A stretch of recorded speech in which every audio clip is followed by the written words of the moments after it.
আর আমার আপনার মৃত্যুটা যদি এমন অবস্থায় হয়,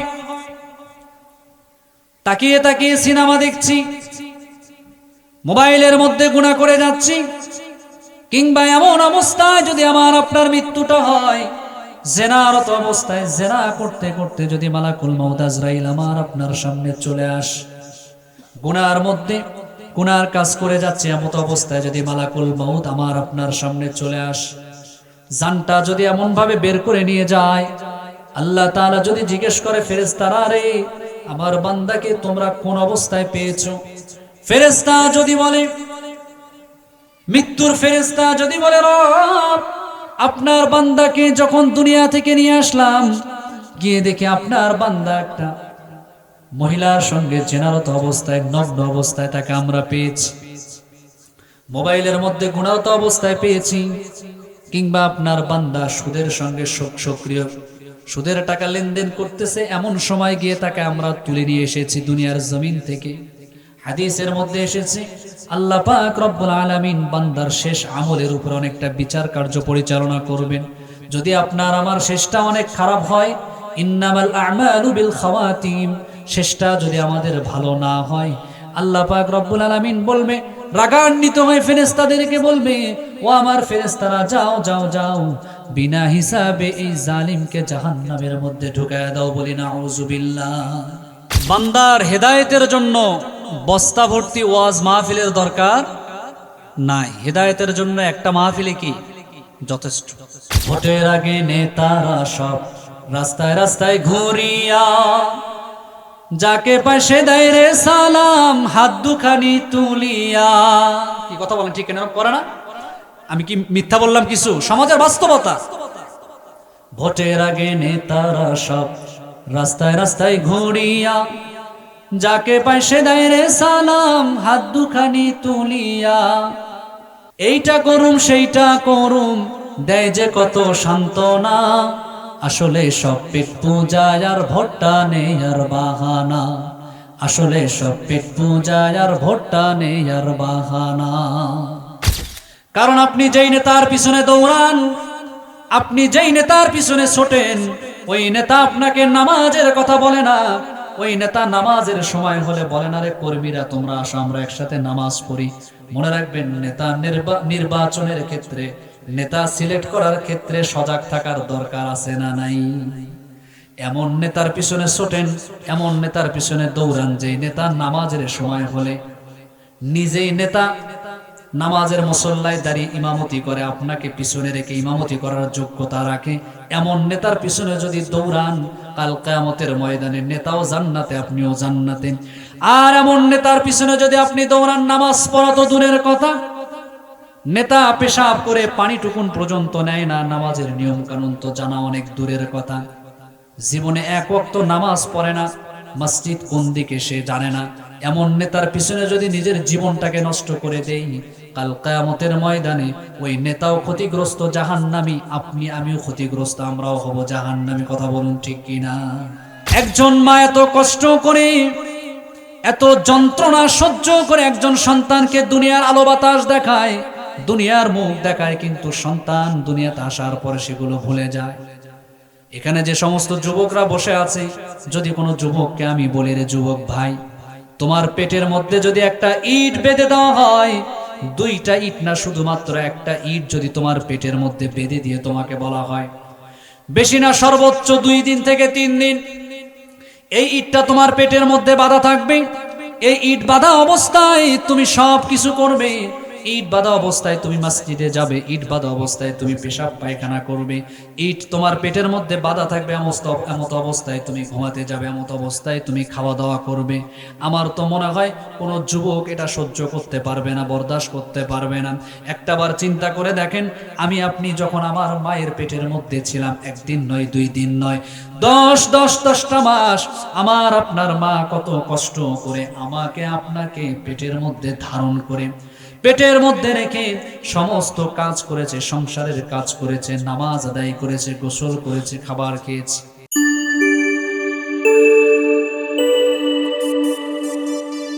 দিনের শিক্ষা। বান্দার হেদায়েতের জন্য বস্তা ভর্তি ওয়াজ মাহফিলের দরকার নাই। হেদায়েতের জন্য একটা মাহফিলে কি যথেষ্ট। আর হেদায়েত আসবে কোথা থেকে? যদি বক্তা কোরআন থেকে কথা বলে, হাদিস থেকে কথা বলে, তো কেবলমাত্র শুধুমাত্র একমাত্রই কোরআন হাদিস থেকেই কি হেদায়েত আশা করা যায়। আজগুবি কিচ্ছা কাহিনী, বাপদাদার কিচ্ছা কাহিনী, এগুলো বলার দ্বারা বা এগুলো মানুষের সামনে আলোচনা করার দ্বারা বা শ্রবণ করার দ্বারা কখনো হেদায়েত আশা করা যায় না। প্রিয় ভাইয়েরা আমার, খুব ভালো করে খেয়াল করবেন, আল্লাহ পাক রব্বুল আলামিন আজ থেকে 1400 বছর পূর্বে আল্লাহ পাক রব্বুল আলামিন এই কোরআনকে নাজিল করেছেন, অবতীর্ণ করেছেন। কোন সময়ে কোরআন অবতীর্ণ করেছেন? এমন একটা সময় আল্লাহ তাআলা এই কোরআনকে জমিনে অবতীর্ণ করেছেন, যেই সময়টা সবচাইতে বড় বড় সময় ছিল, জাহিলিয়াতের সময় ছিল, অন্ধকারাচ্ছন্ন এক সমাজ ছিল। আরবের জমিনের মানুষগুলো এতটাই জাহিল ছিল, এতটাই বর্বর ছিল, এতটাই পাপাচারের মধ্যে তারা ডুবে ছিল।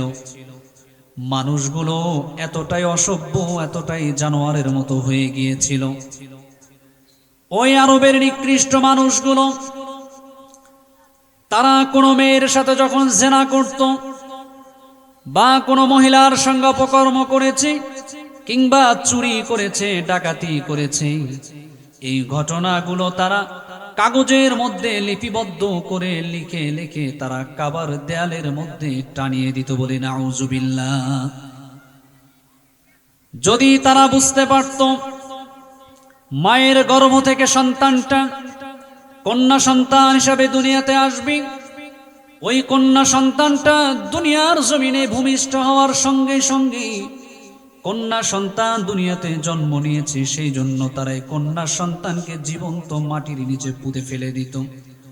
গর্ভবতী মায়ের পেট থেকে দা দিয়ে, কাঁচি দিয়ে কুচিয়ে কুচিয়ে তারা আঘাত করে মায়ের পেট থেকে সন্তানকে তারা টেনে হিঁচড়ে বের করত। এতটাই আরবের মানুষগুলো নিকৃষ্ট ছিল, এতটাই তারা পাপাচারের মধ্যে, অন্ধকারের মধ্যে ডুবে ছিল। ওই অন্ধকারে ডুবে থাকা মানুষগুলোকে আমার আল্লাহ পাক রব্বুল আলামিন কিভাবে আলোর দিকে নিয়ে আসবেন, কিভাবে মানুষগুলোকে জাহান্নাম থেকে জান্নাতের দিকে আমার আল্লাহ তাআলা নিয়ে আসবেন, সেজন্য আল্লাহ পাক রব্বুল আলামিন সিদ্ধান্ত নিলেন দুনিয়ার জমিনে তিনি তেনার হাবিব, তেনার মাহবুব, তেনার একজন প্রিয় বান্দাকে পাঠাবেন। আল্লাহ পাক রব্বুল আলামিন সিদ্ধান্ত নিয়ে নিলেন এবং দুনিয়ার জমিনে তেনার মাহবুব, তেনার হাবিব, আমার আপনার নবী জনাবে মুহাম্মদুর রাসূলুল্লাহ, সকলে বলি সাল্লাল্লাহু আলাইহি ওয়াসাল্লাম, সাইয়্যিদুল মুরসালিন, খাতামুন নবিয়্যিন, রাহমাতাল লিল আলামিন, নবীকে দুনিয়ার জমিনে পাঠালেন, বলি সুবহানাল্লাহ। নবীকে দুনিয়ার জমিনে পাঠালেন। কখন পাঠালেন? যখন আরবের মানুষগুলো একদম দিশেহারা, আরবের মানুষগুলো এতটাই নোংরা, এতটাই পথভ্রষ্ট হয়ে গিয়েছে, এতটাই পাপাচারের মধ্যে তারা নিজেদেরকে ভাসিয়ে দিয়েছে যে তারা অপকর্ম করে, জেনার মতো গুনাহ করে সেই ঘটনাগুলো তারা কাগজের মধ্যে লিখে লিখে কাবার মতো পবিত্র জায়গায় সেই দেয়ালের মধ্যে তারা টানিয়ে রাখতো এবং এগুলো করে তারা মজা নিত। আমার আপনার নবীকে তখন পাঠানো হলো দুনিয়ার জমিনে। খুব ভালো করে খেয়াল করবেন প্রিয় ভাইয়েরা আমার, বিশ্ব নবী, রাহমাতাল লিল আলামিন নবী, রাহমাতাল লিল আলামিন নবীকে দুনিয়ার জমিনে পাঠানো হলো। নবীজি দুনিয়াতে আসলেন। নবীজি ছোট্ট কাল থেকেই তেনার চরিত্র দিয়ে, তেনার চারিত্রিক মাধুর্যতা দিয়ে, তেনার আখলাক দিয়ে তিনি মানুষের মন জয় করে ফেলেতেন। আমার আপনার নবী নবুয়ত পাওয়ার আগেই শিশুকাল থেকে তিনি কাফেরদের কাছেও প্রিয় পাত্র হয়ে উঠলেন। মক্কার কাফেররা তাকে আলামিন উপাধিতে ভূষিত করলেন। বিশ্বস্ততার চূড়ান্ত পর্যায়ে তিনি, মক্কার কাফেররা পর্যন্ত নিজের আত্মীয় স্বজনদের কাছে তাদের মাল সামানাগুলো, তাদের টাকা পয়সা ধন দৌলত গচ্ছিত রাখতে তারা সাহস পেত না, তারা বিশ্বাস করত না। কিন্তু আমার আপনার নবী রাহমাতাল লিল আলামিন সাইয়্যিদুল মুরসালিন মুহাম্মদুর রাসূলুল্লাহ সাল্লাল্লাহু আলাইহি ওয়াসাল্লামের কাছে তারা তাদের মাল সামানাগুলোকে আমানত হিসাবে রেখে দিত। বলি সুবহানাল্লাহ। নবীজি মক্কাতে বেড়ে উঠতে শুরু করলেন। নবীজির বয়স যখন 17 বছর হয়ে গেল, হিলফুল ফুজুল নামক একটি সংগঠন তিনি প্রতিষ্ঠা করলেন। আমার আপনার নবী যুবকদেরকে নিয়ে একটা সংগঠন তৈরি করলেন। উদ্দেশ্য কি? তেনার উদ্দেশ্য ছিল এই সংগঠনের মাধ্যমে তিনি সমাজ থেকে সমস্ত রকমের অন্যায়, সমস্ত রকমের পাপাচার, সমস্ত রকমের জুলুমাতকে দূরীভূত করবেন, সমাজটাকে সোনার সমাজে পরিণত করবেন। আমার আপনার নবী সংগঠন তৈরি করার পরে মেহনত করলেন। কিন্তু দুঃখজনক বিষয় হলো, আরবের জমিন থেকে সমস্ত পাপাচার বন্ধ করে দেওয়া তো দূরের কথা, আমার আপনার নবী আরবের জমিন থেকে একটা পাপের দরজাকেও বন্ধ করে দিতে পারলেন না। এভাবে আমার আপনার নবীর বয়স বাড়তে থাকলো। 40 বছর পর্যন্ত আমার আপনার নবী আরবের জমিনে মক্কা নগরীতে বসবাস করেছেন। আমার আপনার নবী রাহমাতাল লিল আলামিন নবী, তিনি চেষ্টা করেছেন কিন্তু আরবের জমিন থেকে একটা পাপের দরজাকে বন্ধ করে দিতে পারেন নাই। কিন্তু যেদিন আল্লাহ রাসূল সাল্লাল্লাহু আলাইহি ওয়াসাল্লামের উপরে আমার আল্লাহ তাআলা কোরআনকে অবতীর্ণ করলেন, 40 বছর বয়সে গিয়ে আমার আপনার নবীর উপরে আল্লাহ পাক রব্বুল আলামিন আসমান থেকে আমার আল্লাহ তাআলা কোরআনকে অবতীর্ণ করলেন।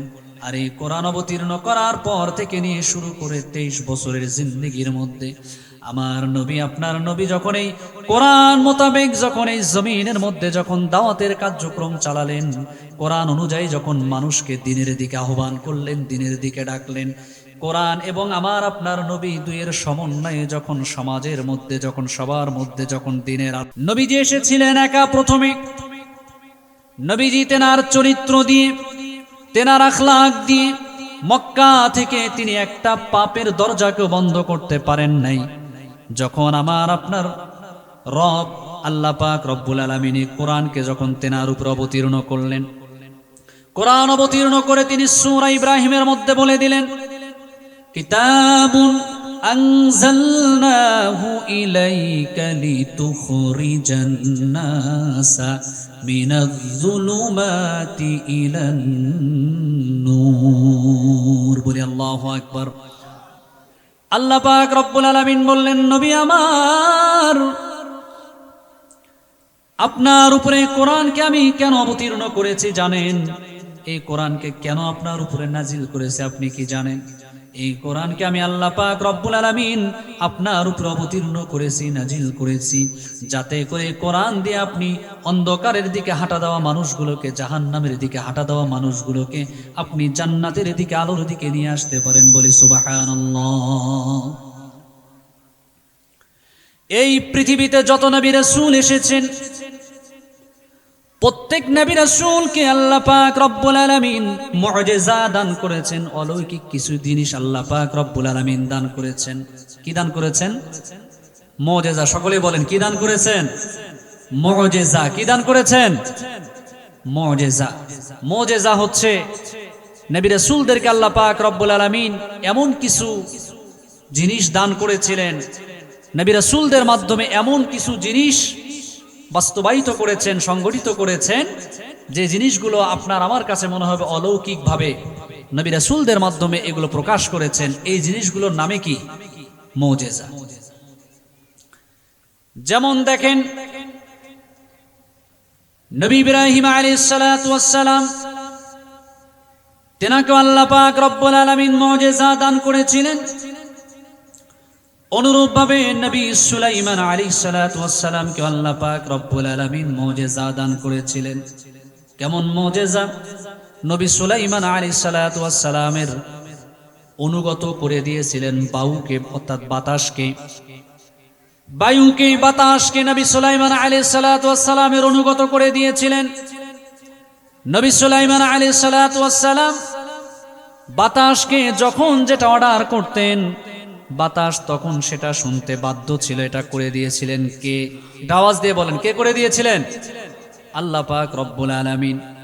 নবী সুলাইমান আলাইহিস সালাতু ওয়াস সালামের কমান্ড প্রত্যেকটা প্রাণী, পিঁপড়া, পিপিলিকা, অন্যান্য জীব জানোয়ারগুলো নবী সুলাইমান আলাইহিস সালাতু ওয়াস সালামের কমান্ডকে তারা মানতেন এবং যেভাবে তিনি আদেশ করতেন সেভাবেই তারা শুনতেন। নবী মূসা আলাইহিস সালাতু ওয়াস সালামকে আল্লাহ পাক রব্বুল আলামিন মুজিজা দান করেছিলেন। নবী মূসা আলাইহিস সালাতু ওয়াস সালামের হাতে একটা লাঠি ছিল, আমরা সবাই জানি, কোরআনের মধ্যে ঘটনা এসেছে। নবী মূসা এই লাঠি দিয়ে গাছ থেকে পাতা পাড়তেন এবং এই লাঠি দিয়ে তিনি বিভিন্ন কাজকর্ম সম্পাদন করতেন।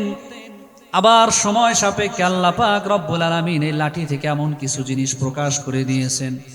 ফেরাউন যখন পিছন থেকে ধাওয়া করেছিল বনি ইসরাইলদেরকে আল্লাহ তাআলা বলেছিলেন, ওগো মূসা, ওগো মূসা, ওগো নবী মূসা, আপনি আপনার লাঠিটা সমুদ্রের মধ্যে লাঠি দিয়ে আপনি আঘাত করেন। নবী মূসা আলাইহিস সালাতু ওয়াস সালাম লাঠি দিয়ে সমুদ্রের মধ্যে আঘাত করেছে, সঙ্গে সঙ্গে সমুদ্রের মধ্যে রাস্তা তৈরি করে দিয়েছেন কে? কে তৈরি করে দিয়েছেন? আল্লাহ। নবী মূসা আলাইহিস সালাতু ওয়াস সালাম এই লাঠি দিয়ে ফেরাউনের জাদুকরদের যত সাপ এসেছিল সমস্ত সাপগুলোকে আল্লাহ পাক রব্বুল আলামিন বললেন, মূসা আপনি লাঠিটাকে ছেড়ে দেন। মূসা আলাইহিস সালাতু ওয়াস সালাম লাঠিটাকে ছেড়ে দিলেন, সঙ্গে সঙ্গে লাঠি সাপ হয়ে গেল। আর এই লাঠি সাপ হয়ে ওই ফেরাউনের দরবারে আসা সমস্ত জাদুকরদের সাপগুলোকে খেয়ে ফেলল। এবার আল্লাহ তাআলা বললেন, নবী মূসা আপনি এবার সাপটাকে হাত দিয়ে ধরেন। নবী মূসা ভয় পায়, ধরতে চায় না। আল্লাহ তাআলা বললেন, মূসা ভয় পাবেন না, আপনি ভয় পাবেন না, আপনি সাপটাকে ধরেন।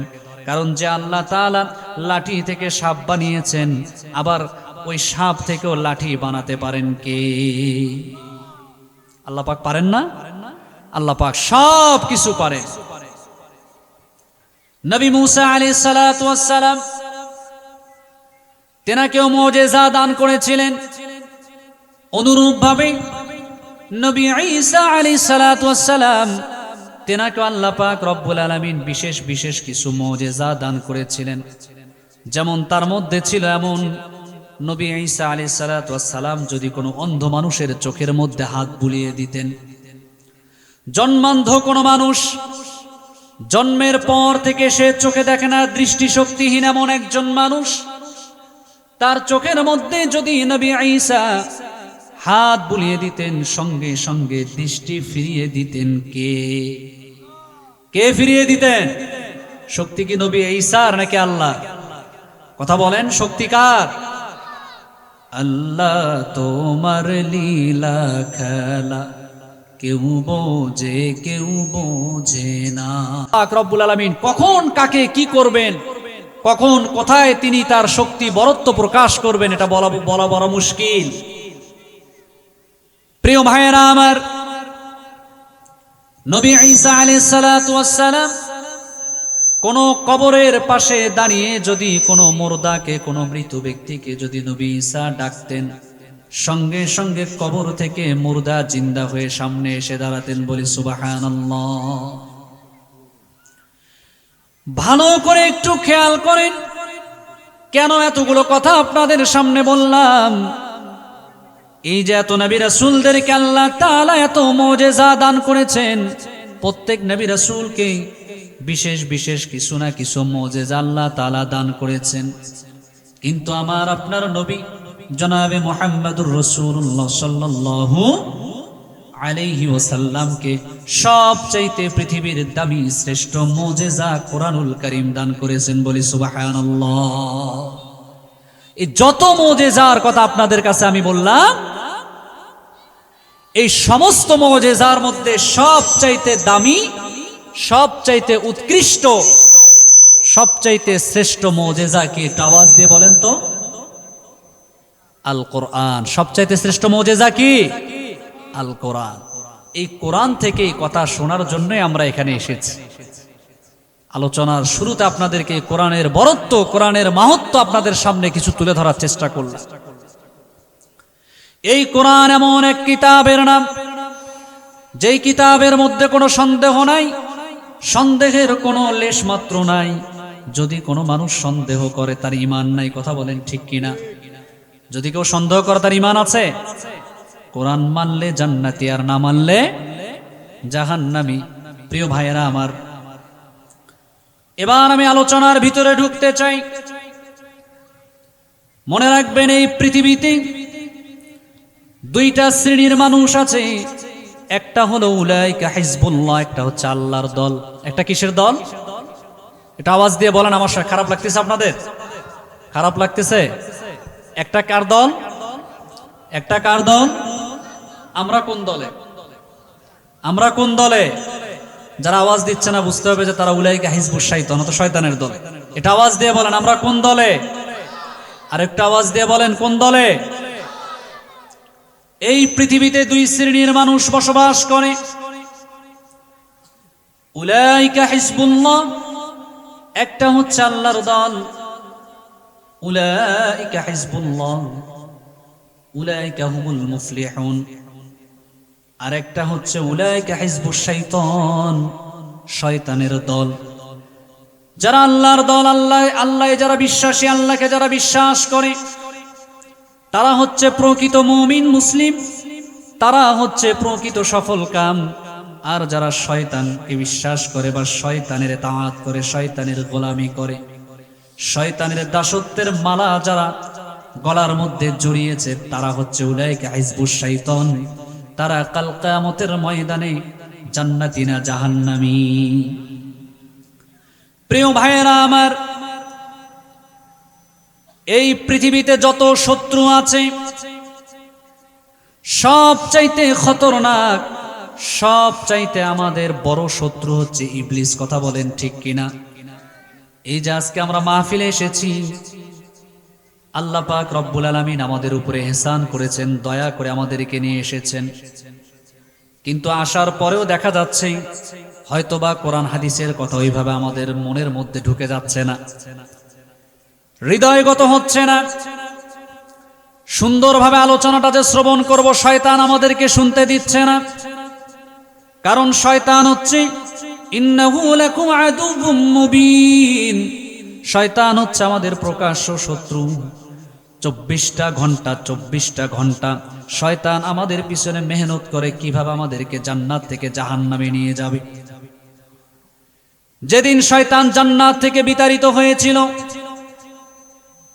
আল্লাহ তাআলা যখন বলেছিল ইবলিস, সবাইকে যখন সাজদা করার কথা বলেছিল, সমস্ত ফেরেশতারা নবী আদমকে সেজদা করেছিল, কিন্তু সেজদা করে নাই কে?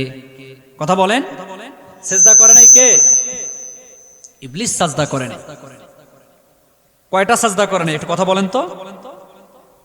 একটা সাজদা। খুব ভালো করে খেয়াল করেন প্রিয় ভাইয়েরা আমার।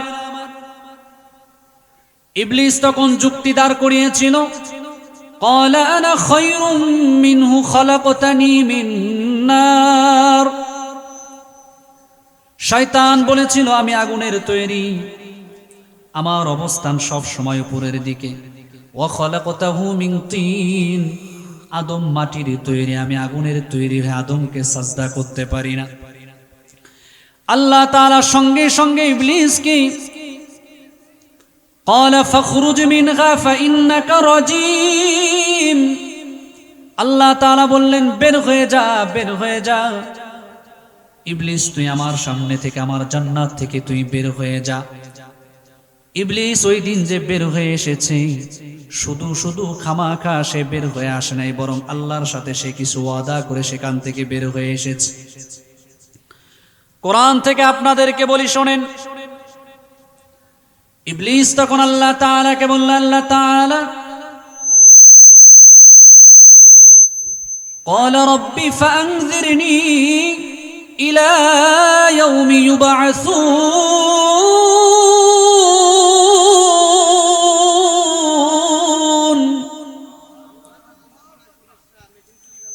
قال رب রাব্বি ফাআনযিরনি ইলা ইয়াউমি ইউবআসুন। ইবলিসকে যখন আল্লাহ তাআলা জান্নাত থেকে যখন বের করে দেবেন, ইবলিস আল্লাহ তাআলার কাছে দরখাস্ত করে বসলো, যে আল্লাহ, আপনি তো আমাকে বিতাড়িত করে দিচ্ছেন, আমাকে অভিশপ্ত হিসাবে আপনি শনাক্ত করেছেন। আপনার কাছে আমি কিছু আরজি করতে চাই, নির্দিষ্ট একটা সময় পর্যন্ত, কিয়ামত পর্যন্ত আপনি আমার হায়াতটাকে লম্বা করে দিন। ক্বালা ফাইন্নাকা মিনাল মুনজারিন। আল্লাহ পাক রব্বুল আলামিন বললেন, যা যা যা, তোর আবদারকে আমি মঞ্জুর করে নিলাম, কবুল করে নিলাম। ইলা ইয়াউমিল ওয়াক্তিল মা'লুম, নির্দিষ্ট সময় পর্যন্ত ইবলিসকে আল্লাহ তাআলা অবকাশ দিয়ে দিলেন। ইবলিস তখন আল্লাহ পাক রব্বুল আলামিনের কাছে কিছু কথা বলে এসেছিলেন, যেই কথাগুলো আল্লাহ পাক রব্বুল আলামিন কোরআনুল কারীমের মধ্যে সুন্দরভাবে কোট করে দিয়েছেন। قال فبما أغويتني لأقعدن لهم صراطك المستقيم। আল্লাহ পাক রব্বুল আলামিন কে ইবলিস বললেন, আল্লাহ তাআলা যেই বনি আদমকে সাজদা না করার কারণে আজকে আমি অভিশপ্ত হলাম, আজকে আমি জান্নাত থেকে বহিষ্কৃত হলাম, আপনার সামনে আজকে আমি ওয়াদা করে যাই, কিয়ামত পর্যন্ত আপনার বান্দাদেরকে আমি ওয়াসওয়াসা দিয়ে তাদেরকে আমি বিপদগামী করে আপনার জাহান্নামকে ভরিয়ে ফেলবো। বলি নাউযুবিল্লাহ। প্রিয় ভাইয়েরা আমার, এই যে ইবলিস সেখানে আল্লাহর কাছে কমিটমেন্ট করে আসলেন, এখন আপনারা বলেন তো, ইবলিস আল্লাহর সাথে ওয়াদা করে এসেছেন, ইবলিস কি বসে আছেন নাকি তার কাজ চলমান রেখেছেন? আওয়াজ দিয়ে বলেন, ইবলিস কি বসে আছে? ইবলিস কি বসে আছে? দেখেন হাদিসের মধ্যে এসেছে, সাইয়্যিদুল মুহাদ্দিসিন, প্রিয় ভাইয়েরা আমার, হযরতে আবু হুরায়রা রাদিয়াল্লাহু তাআলা আনহু থেকে বর্ণিত, বুখারী মুসলিমের মধ্যে একটা হাদিস এসেছে, এই যে ইবলিস 24টা ঘন্টা প্রতিনিয়ত আমাদের পিছনে লেগে আছে। এই পৃথিবীর জমিনে যখন কোনো একজন মানুষ জন্মগ্রহণ করে, অর্থাৎ কোনো একটা সন্তান যখন ভূমিষ্ঠ হয়, কোনো একটা শিশু যখন দুনিয়ার জমিনে আসে, সদ্য ভূমিষ্ঠ হওয়া সন্তান দুনিয়াতে আসার পরে কান্দে না হাসে? আওয়াজ দিয়ে বলেন, কাঁদে না হাসে? এই পৃথিবীতে যত শিশু জন্মগ্রহণ করেছে, ভূমিষ্ঠ হয়েছে, এমন কোন শিশু আছে নাকি যে জন্মের পরে হেসেছে? কি করেছে? কান্না করেছে? প্রশ্ন আসতে পারে না, জন্মের পরে সন্তান হাসে না, কান্না করে কেন? বুখারী মুসলিমের বর্ণনায় এসেছে, মা মিন মাউলুদিন ইল্লা ইয়ামাসসুহু শাইতানু হিনা ইউলাদ। হযরতে আবু হুরায়রা রাদিয়াল্লাহু তাআলা আনহু থেকে হাদিসটা বর্ণিত, নবী করিম সাল্লাল্লাহু আলাইহি ওয়াসাল্লাম বলেন, এই পৃথিবীর জমিনে যত সন্তান ভূমিষ্ঠ হয়, সন্তানগুলো দুনিয়াতে আসার সময় কেন কান্না করে জানো? সন্তানগুলো হাসে না, কান্না করে কেন জানো? কারণ প্রত্যেকটা সন্তান, প্রত্যেকটা বনি আদম যখন দুনিয়ার জমিনে আসে, আসার সঙ্গে সঙ্গে প্রথম খোসাটা দেয় ইবলিস। হিনা ইউলাদ ইয়ামাসসুহু শাইতানু হিনা ইউলাদ। শয়তান, একটা সন্তান বনি আদম যখন দুনিয়ার জমিনে আসে, সঙ্গে সঙ্গে তার শরীরের মধ্যে গিয়ে চিমটি দেয়, তাকে ঘুতা দেয়। কে দেয়? আওয়াজ দিয়ে বলেন, কে দেয়? এই যে দুনিয়াতে একটা সন্তান আসলো, বনি আদম যখন দুনিয়াতে আসলো, আসার পর থেকে নিয়ে শুরু করে এই যে ইবলিস তার পিছনে লেগে গেল, ইবলিসের মেহনত তাকে বিপদগামী করার জন্য। ইবলিসের মেহনত থেমে থাকে না, বরং এই মেহনত চলমান থাকে কতদিন পর্যন্ত? হাদিসের মধ্যে এসেছে, যখন কোনো বনি আদম দুনিয়ার জমিনে আসে, তখন থেকে নিয়ে শুরু করে ওই মানুষটা যতদিন না পর্যন্ত মারা যায়, দুনিয়ার জমিনে যতদিন সে জীবিত থাকে, ততদিন পর্যন্ত ইবলিস তার পিছনে চক্রান্তের জাল বিছায়া রাখে। বলি নাউযুবিল্লাহ। প্রিয় ভাইরা, শয়তান সেখানে কমিটমেন্ট করে আসলো, যে আল্লাহ তাআলা পৃথিবীতে আপনার বান্দাদেরকে, আপনার গোলামদেরকে আমি সব সময় তাদেরকে আমি বিপদগামী করার জন্য আমি কি করব? তাদের পিছনে সব সময় আমি কুমন্ত্রণা, ওয়াসওয়াসা, খারাপ কাজের দিকে তাদেরকে ধাপিত করা, এই কাজগুলো আমি সব সময় করে যাব। কোরআনুল কারীমের মধ্যে আল্লাহ তাআলা কোট করে দিলেন, সুম্মা লাআতিয়ান্নাহুম মিন বাইনি আইদিহিম ওয়া মিন খালফিহিম ওয়া আন আইমানিহিম ওয়া আন শামাইলিহিম। ইবলিস আল্লাহ তাআলার কাছে বলে এসেছে যে আমি বনি আদমদেরকে ডান দিক থেকে, বাম দিক থেকে, পিছন দিক থেকে, সামন দিক থেকে, সব দিক থেকে আমি তাদেরকে কি করব? আক্রমণ করব, অর্থাৎ কুমন্ত্রণা দেব, ওয়াসওয়াসা দেব। প্রিয় ভাইয়েরা আমার, এই যে ইবলিস সেখানে কমিটমেন্ট করে এসেছে, ইবলিস কিন্তু আমাদের পিছনে সার্বক্ষণিক প্রচেষ্টা চালাচ্ছে। এই সব কিছুর মধ্য দিয়ে ইবলিস সবচাইতে বড় যে কাজটা করতে চায়, এই পৃথিবী থেকে প্রত্যেকটা মানুষ যেন ঈমান হারা হয়ে, বেঈমান হয়ে যেন প্রত্যেকটা মানুষ যেন দুনিয়ার জমিন থেকে চলে যায়।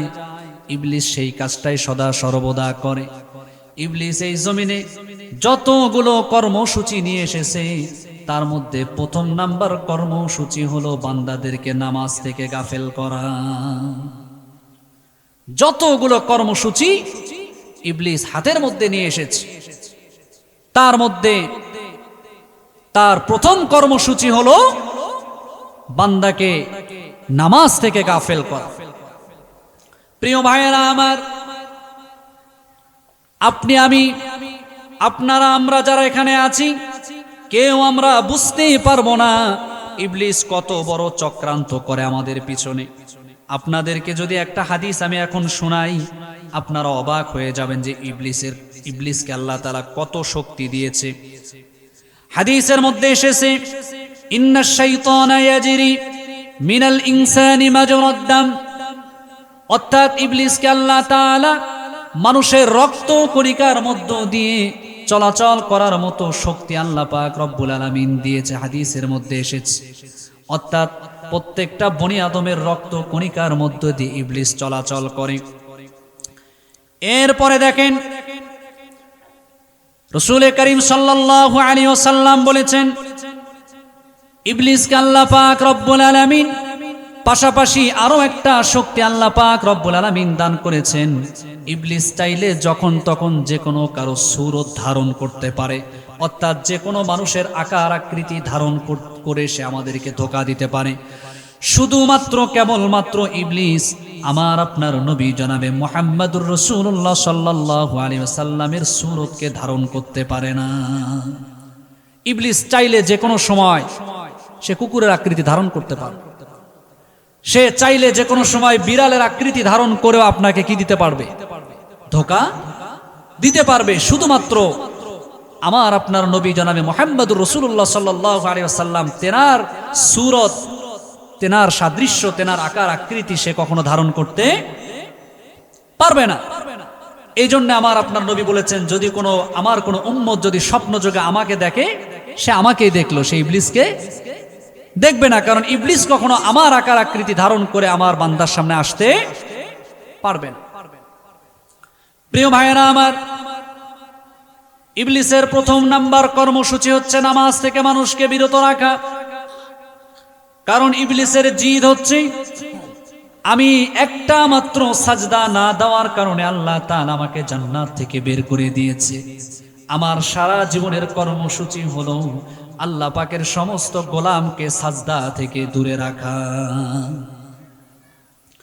কারণ কোরআনুল কারীমের মধ্যে এসেছে, ওয়াসজুদু ওয়াকতারিব, বান্দা যখন সাজদার মধ্যে চলে যায়, নামাজের মধ্যে যখন আল্লাহু আকবার বলে বান্দা নিয়াত বাঁধে, বান্দা যখন শুরু করে দেয় আলহামদুলিল্লাহি রাব্বিল আলামিন আর রহমানির রহিম মালিকি ইয়াউমিদ্দিন ইয়াকা না'বুদু ওয়া ইয়াকা নাস্তাঈন ইহদিনাস সিরাতাল মুস্তাকিম সিরাতাল লাযীনা আন'আমতা আলাইহিম গায়রিল মাগদুবি আলাইহিম ওয়ালাদ-দাল্লিন। আমিন। বান্দা সূরা ফাতিহা শেষ করে তার সঙ্গে একটা সূরা মিলিয়ে বান্দা রুকুতে চলে যায়, সুবহানা রাব্বিয়াল আযীম, সুবহানা রাব্বিয়াল আযীম বলে বান্দা আবার রুকু থেকে সামি আল্লাহু লিমান হামিদা বলে বান্দা উঠে যায়। বান্দা রবের প্রশংসা করে, রব সেটা শুনে রব্বানা লাকাল হামদ হামদান কাসীরান তাইয়িবান মুবারাকান ফি বলে বান্দা আবার সাজদার দিকে ধাবিত হয়ে যায়। বান্দা যখন সাজদায় গিয়ে রবের কুদরতি কদমে জমিনের উপরে যখন তার নাকটা তার কপালটাকে যখন সে ঠেকিয়ে দেয়, দিয়ে যখন সুবহানা রাব্বিয়াল আ'লা, সুবহানা রাব্বিয়াল আ'লা পড়ে, বান্দাকে বলে, আল্লাহ বলে বান্দারে তুই যখন সাজদাতে চলে আসিস তখন আমি আল্লাহ তাআলা তোর সবচাইতে নিকটবর্তী চলে যাই, বলে সুবহানাল্লাহ। এই নামাজ এমনি এমনি আমাদের জন্য আসে নাই।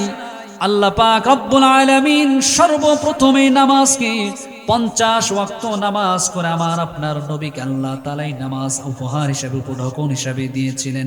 এই নামাজটা কমাতে কমাতে 5 ওয়াক্ততে চলে এসেছে। কথা বলেন ঠিক কিনা? আমার আপনার নবী যখন মেরাজের রজনীতে গিয়েছিলেন, সর্বপ্রথম হাদিসের মধ্যে এসেছে লাইলাতা উসরিয়া বিহি সালাওয়াতু 50 সুম্মা নুকিশাত হাত্তা জুইলাত 5। সর্বপ্রথম আল্লাহ পাক রব্বুল আলামিন তেনার হাবিবকে 50 ওয়াক্ত নামাজ দিয়েছিলেন। 50 ওয়াক্ত নামাজ নিয়ে যখন আমার আপনার নবী দুনিয়ার জমিনের দিকে নামতেছিলেন, আসমান থেকে আসতেছিলেন, প্রতিমধ্যে নবী মূসার সঙ্গে সাক্ষাৎ হয়ে যায়। নবী মূসা বলেন, ওগো নবী, ওগো পয়গম্বর, ইয়া রাসূলুল্লাহ, আপনি যে 50 ওয়াক্ত নামাজ নিয়ে দুনিয়াতে যাচ্ছেন, আপনার উম্মতেরা কিন্তু 50 ওয়াক্ত নামাজ আদায় করতে পারবে না, তাদের জন্য কষ্ট হয়ে যাবে। আপনি আল্লাহর কাছে একটু ফিরে গিয়ে নামাজটাকে কমিয়ে নিয়ে আসেন। আমার আপনার নবী রিটার্ন চলে গেলেন, আল্লাহর কাছে গিয়ে বললেন, আল্লাহ তাআলা, আমার উম্মতদের জন্য বড় কষ্ট হয়ে যাবে গো মাবুদ, আপনি একটু নামাজটাকে কমিয়ে দেন। আল্লাহ তাআলা এটাকে কনসিডার করে এটাকে একটু কমিয়ে দিলেন। আবার নবী যে আসতেছিলেন, আবার প্রতিমধ্যে নবী মূসার সঙ্গে দেখা, আবার নবী মূসার অনুরোধে আল্লাহ তাআলার কাছে আমার আপনার নবী আবার গেলেন। এভাবে হাদিসের মধ্যে এসেছে প্রায় বেশ কয়েকবার যাওয়ার পরে আমার আপনার নবীকে আল্লাহ পাক রব্বুল আলামিন 5 ওয়াক্ত নামাজ দিলেন। এই যে 5 ওয়াক্ত নামাজ নিয়ে আমার আপনার নবী রাহমাতাল লিল আলামিন জমিনের দিকে যখন আসতেছিলেন, আসমান থেকে আল্লাহ পাক রব্বুল আলামিন ডেকে নবীকে বললেন, সুম্মা নুদিয়া ইয়া মুহাম্মদ। আল্লাহ তাআলা বলেন, সুম্মা নুদিয়া ইয়া মুহাম্মদ। নবীকে ডাক দিয়ে বলে, মুহাম্মদ, ওগো নবী আমার, ওগো হাবিব আমার, ইন্নাহু লা ইউবাদদালুল কওলু লাদাই। আমি আল্লাহ পাক রব্বুল আলামিন এমন এক সত্তা, এমন এক রব, আমি আল্লাহ পাক রব্বুল আলামিন একবার যে কথা আমার জবান দিয়ে বলি, ইন্নাহু লা ইউবাদদালুল কওলু লাদাই, আমার কওলের মধ্যে, আমার কথার মধ্যে কোনো রদ বদল হয় না, কোনো পরিবর্তন হয় না। ওয়া ইন্না লাকা বিহাদিহিল খামসি 50। নবী গো, সর্বপ্রথম আমি আপনার জন্য 50 ওয়াক্ত নামাজ দিয়েছিলাম, আপনার খাতিরে, আপনার মহাব্বতের কারণে এটা আমি কমাতে কমাতে 5 ওয়াক্ততে নিয়ে এসেছি। কিন্তু নবী, আপনি আজকে জেনে নিয়ে যান, আপনার উম্মতদেরকে আপনি ঘোষণা করে দেন, আপনার উম্মতেরা যদি এই 5 ওয়াক্ত নামাজ যথাসময় ইহতিমামের সাথে, খুশু খুজুর সাথে সুন্দরভাবে যদি তারা আদায় করতে পারে, আমি আল্লাহ পাক রব্বুল আলামিন 5 ওয়াক্ত নামাজের বিনিময়ে প্রতিনিয়ত প্রতিদিন 50 ওয়াক্ত নামাজের সওয়াব তাদের আমলনামার মধ্যে দেব, বলি সুবহানাল্লাহ। নামাজ পড়ব 5 ওয়াক্ত, সওয়াব পাবো কয় ওয়াক্তের বলেন? নামাজ পড়ব 5 ওয়াক্ত, আল্লাহ পাক রব্বুল আলামিন আমাদের আমলনামার মধ্যে সওয়াব লিখে দিবেন 50 ওয়াক্ত। অথচ আজকে আমরা গুনাহগার উম্মত, আমরা এখানে আমরা যারা আছি সবাই সবচাইতে যে জিনিসটার ক্ষেত্রে সবচাইতে বেশি অলসতা, সেটার নাম কি বলেন? কোরআনের মধ্যে এসেছে ওয়া ইন, অনেক কষ্টের কাজ করে, মাটি কাটা কাজ করে, ট্রাক লোড দেয়, বস্তা মনকে মন বস্তা মাথার উপরে করে নিয়ে ট্রাক লোড দেয়, কষ্ট হয় না। কিন্তু মসজিদের মাইকে মুয়াজ্জিন যখন বলে হাইয়া আলাস সালাহ হাইয়া আলাল ফালাহ, 10টা মিনিটের জন্য 15টা মিনিটের জন্য কাজটাকে বন্ধ করে গিয়ে নামাজ পড়বে, সেই সুযোগটুকু হয় না, কেন যেন কষ্ট মনে হয়। এই যে শীতের রাত, রাত্রিবেলা দেখা যায় গভীর রজনীতে কত মানুষ এই শীতের রাত্র বেলা ঠান্ডা পানি দিয়ে ওযু করে তারা তাহাজ্জুদের মুসাল্লায় দাঁড়িয়ে যায়। আর আমার আপনার মতো অনেক হতভাগা আছে, হয়তো বা ফজরের নামাজটাও ঠিক মতো আদায় হয় না, কেন জানেন? কথা মনে রাখবেন, ওই যে শয়তান কমিটমেন্ট করে এসেছে। হাদিসের মধ্যে এসেছে কোন বনি আদম যখন রাত্রেবেলা ঘুমাতে যায়, শয়তান তখন, বুখারী মুসলিমের বর্ণনায় এসেছে, শয়তান তার ঘাড়ের মধ্যে গিয়ে 3টা গিট্টু লাগিয়ে দেয়। কয়টা গিট্টু? কথা বলেন, কয়টা গিট্টু? 3টা গিট্টু লাগিয়ে দেয়। এই যে গিট্টু লাগিয়ে দিল, গিট্টু লাগিয়ে দিল, কোন বনি আদম ঘুমাতে যাওয়ার সঙ্গে সঙ্গে শয়তান যে 3টা গিরা গিট্টু তার কাঁধের মধ্যে লাগিয়ে দিল, ওই বনি আদম যদি মুয়াজ্জিনের আজান শুনে যদি সজাগ হতে পারে, যদি জাগ্রত হতে পারে, সঙ্গে সঙ্গে তার একটা গিট্টু খুলে যায়। আর যদি সে ঠান্ডা পানি দিয়ে ওযুটা করতে পারে, ওযু করার সঙ্গে সঙ্গে তার আরেকটা গিট্টু কাঁধ থেকে খুলে যায়। আর যদি সে কষ্ট করে মসজিদে গিয়ে নামাজটা আদায় করে নিতে পারে, সঙ্গে সঙ্গে শয়তানের লাগানো 3য় নাম্বার গিট্টুটাও খুলে যায়। বলি সুবহানাল্লাহ। ও প্রিয় ভাইয়েরা আমার, শয়তান কখনোই চায় না যে আমরা ভালো কাজ করি।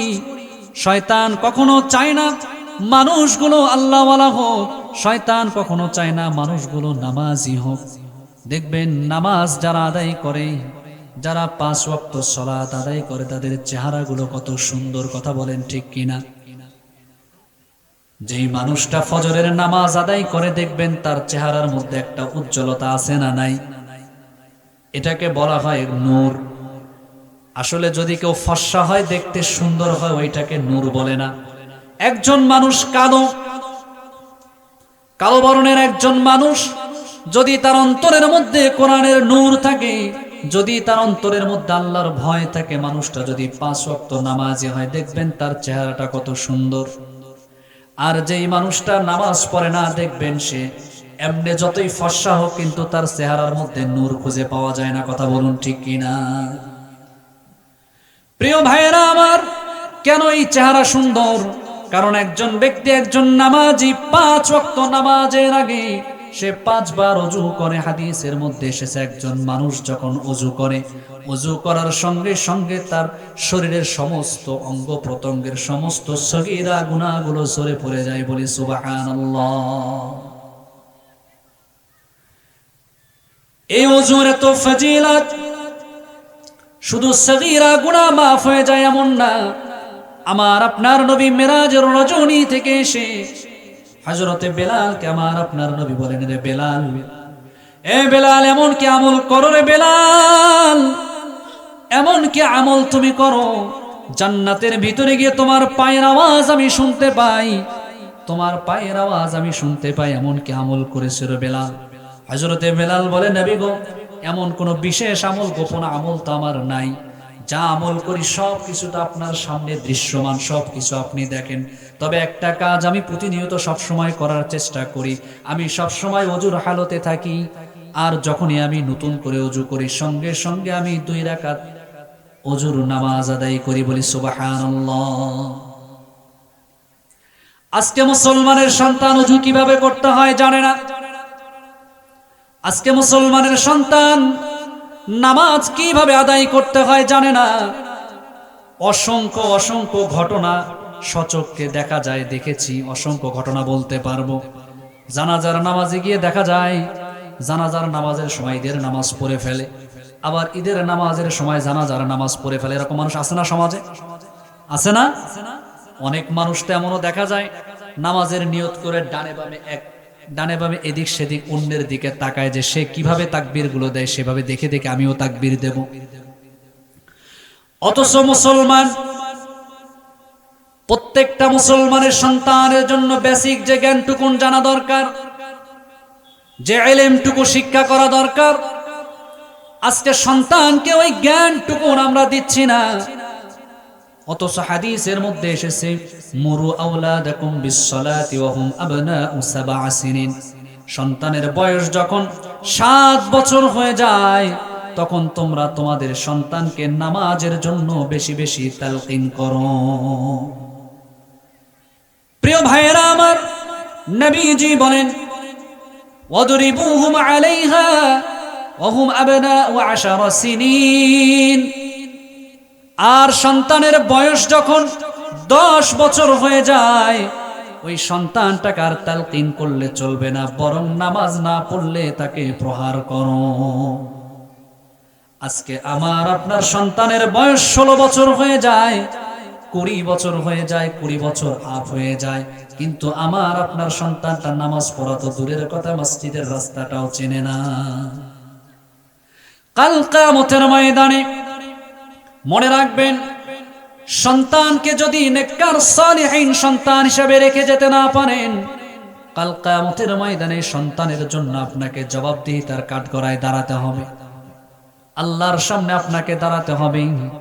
যেই সন্তানকে আজকে আপনি নামাজের কথা বলেন না, যেই সন্তানকে আপনি নিজে ফজরের নামাজে যান কিন্তু সন্তানের ঘুমের ব্যাঘাত ঘটবে দেখে সন্তানকে ফজরের সময় ডাকেন না, সন্তানকে কখনো দিনের কথা বলেন না, সন্তানটাকে দ্বীনি শিক্ষায় শিক্ষিত বানালেন না, এই সন্তানটা কাল কিয়ামতের ময়দানে আমার আপনার বিরুদ্ধে আল্লাহ পাক রব্বুল আলামিনের কাছে মামলা দায়ের করবে।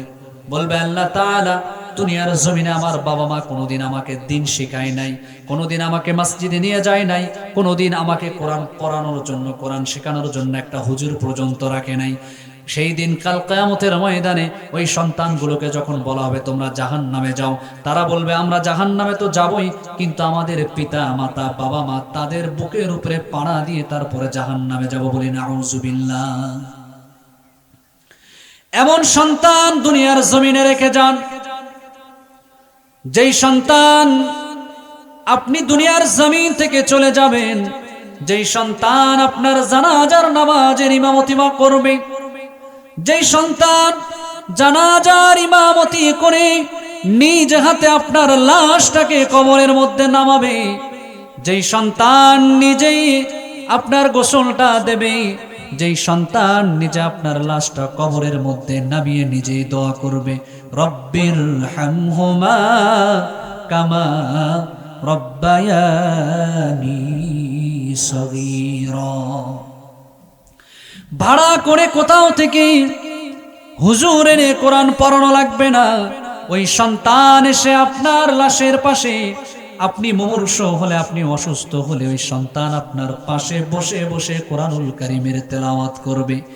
এই সন্তান আপনি কবরের মধ্যে যখন শুয়ে শুয়ে থাকবেন, এই সন্তান দুনিয়ার জমিনে বসে কোরআন তেলাওয়াত করবে, নামাজ পড়বে, এই সন্তান দান সাদাকা করবে, নেক আমল করবে, আর এই সওয়াবগুলো অটোমেটিক আপনার কবরের মধ্যে পৌঁছে যাবে, বলি সুবহানাল্লাহ।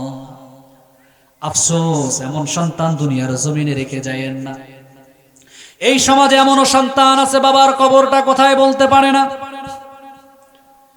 সন্তানকে জাগতিক শিক্ষায় শিক্ষিত করেছে, অনেক বড় অফিসার বানিয়েছে, এসপি হয়েছে, ডিসি হয়েছে, অনেক বড় অফিসার হয়েছে, পদ পদবি সে ধারণ করেছে। ওই যে বাবা মারা গিয়েছে, মা মারা গিয়েছে, তখন এসে যা জানা যায় শরীক হয়ে বাবা মার কবরটা বাঁশঝাড়ের নিচে কাফন দাফন করে রেখে চলে গিয়েছে। ঢাকার জমিনে থাকে, আসার সুযোগ হয় না, যখন একটু সুযোগ পায় বাড়িতে আসলে বাবা মার কবরটা পর্যন্ত খুঁজে পায় না। প্রিয় ভাইয়েরা আমার, মনে রাখবেন, সন্তান যদি নেককার সালিহিন হয়, কাল কিয়ামতের ময়দানে আপনি সন্তানের জন্য নাজাত পাবেন।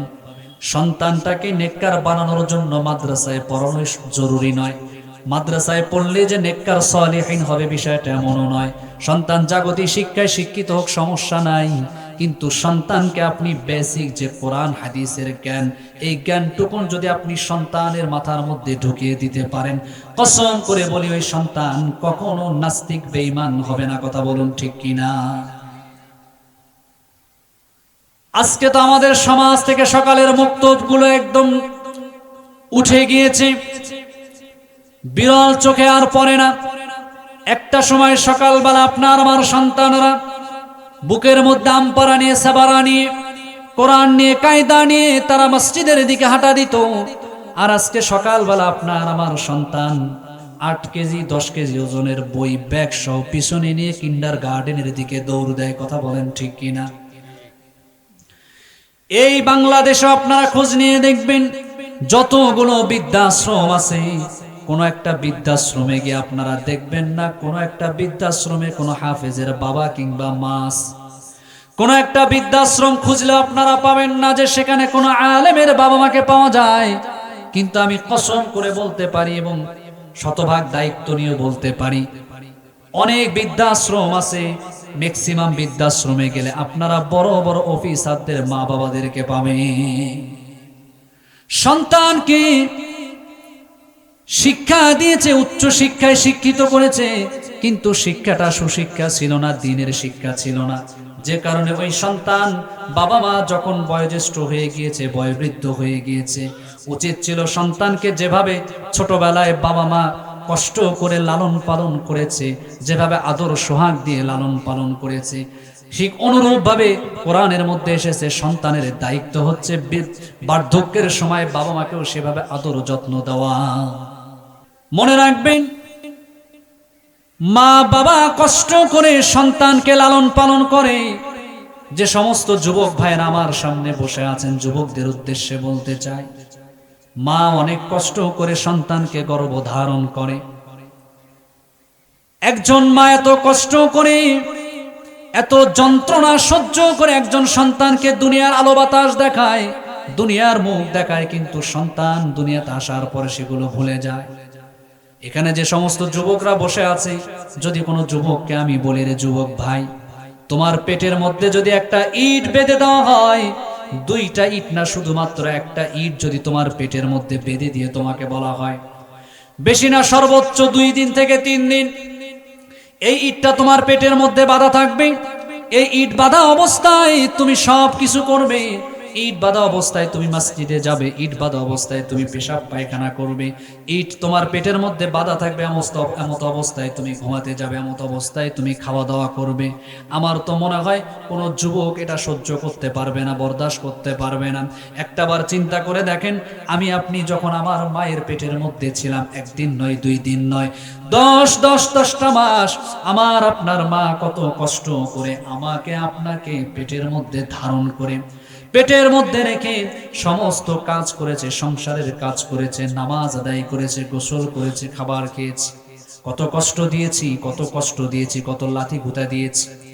এত কষ্ট সহ্য করে যেই মা দুনিয়ার আলো বাতাস আপনাকে আমাকে দেখালো, ওরে সন্তান, দুনিয়ার জমিনে আসার পরে, বড় হওয়ার পরে যখন নিজে সবকিছু বুঝতে শেখে, যদি কোনো সন্তান ইচ্ছাকৃত ভাবে মা বাবার সঙ্গে বেয়াদবি করে, মা বাবার মনে কষ্ট দেয়, কসম করে বলি মুসলমান, ওই সন্তান যতই সুউচ্চ শিক্ষিত হোক না কেন, যত টাকা পয়সার মালিক হোক না কেন, ওই সন্তান আল্লাহর কাছে কখনো মাকবুল বান্দা হতে পারবে না।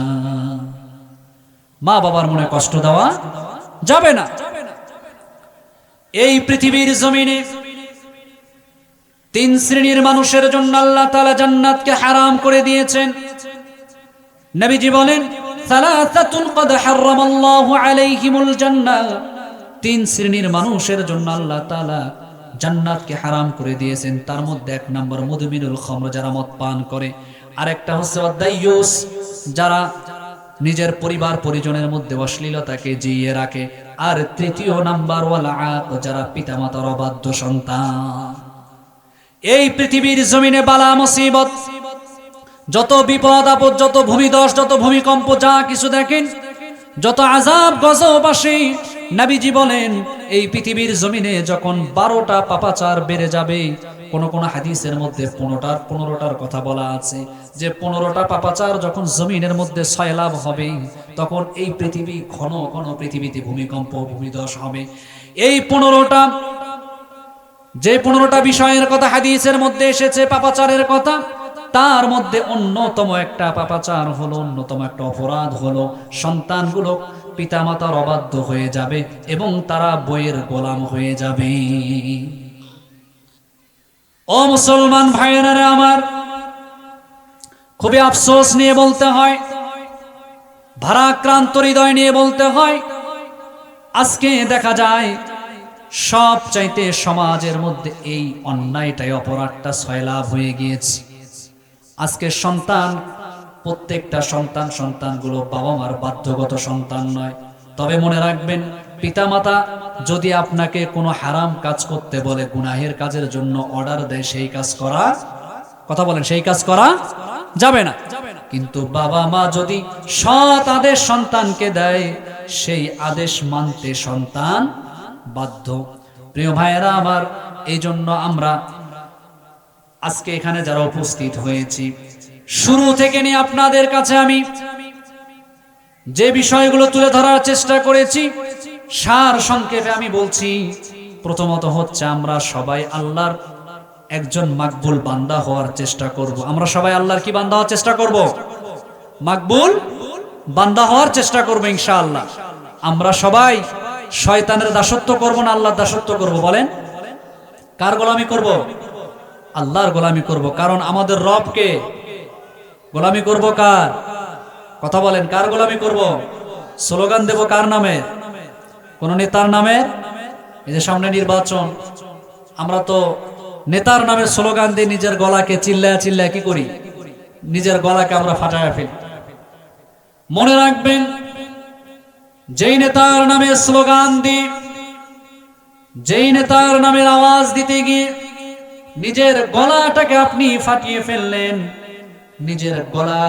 নিজের কণ্ঠস্বরটা পর্যন্ত আপনি ভেঙে ফেললেন নেতার নামের স্লোগান দিতে গিয়ে, এই নেতা কাল কিয়ামতের ময়দানে আপনার জন্য জান্নাতে যাওয়ার ওসিলা হবে না, বরং এই নেতা আপনার জন্য জাহান্নামে যাওয়ার ওসিলা হবে। কথা বলেন ঠিক কিনা? কারণ আপনি যেই নেতার পিছনে দৌড়ান, আপনি যেই নেতার পিছনে ছোটেন, ওই নেতা আপনাকে নামাজের কথা বলে না। ওই নেতা নামাজের সময় হলে বলে না, রে কর্মীরা তোমরা আসো, আমরা একসাথে নামাজ পড়ি। মনে রাখবেন, নেতা নির্বাচনের ক্ষেত্রে, নেতা সিলেক্ট করার ক্ষেত্রে সজাগ থাকার দরকার আছে না নাই? এমন নেতার পিছনে ছোটেন, এমন নেতার পিছনে দৌড়ান, যেই নেতা নামাজের সময় হলে নিজেই নেতা নামাজের মুসল্লায় দাঁড়িয়ে ইমামতি করে, আপনাকে পিছনে রেখে ইমামতি করার যোগ্যতা রাখে, এমন নেতার পিছনে যদি দৌড়ান, কাল কিয়ামতের ময়দানে নেতাও জান্নাতে, আপনিও জান্নাতে। আর এমন নেতার পিছনে যদি আপনি দৌড়ান, নামাজ পড়া তো দূরের কথা, নেতা পেশাব করে পানিটুকুন পর্যন্ত নেয় না, নামাজের নিয়ম কানুন তো জানা অনেক দূরের কথা, জীবনে এক ওয়াক্ত নামাজ পড়ে না, মসজিদ কোন দিকে সে জানে না, এমন নেতার পিছনে যদি নিজের জীবনটাকে নষ্ট করে দেই, কাল কিয়ামতের ময়দানে ওই নেতাও ক্ষতিগ্রস্ত, জাহান্নামী, আপনি আমিও ক্ষতিগ্রস্ত, আমরাও হব জাহান্নামী। কথা বলুন ঠিক কিনা?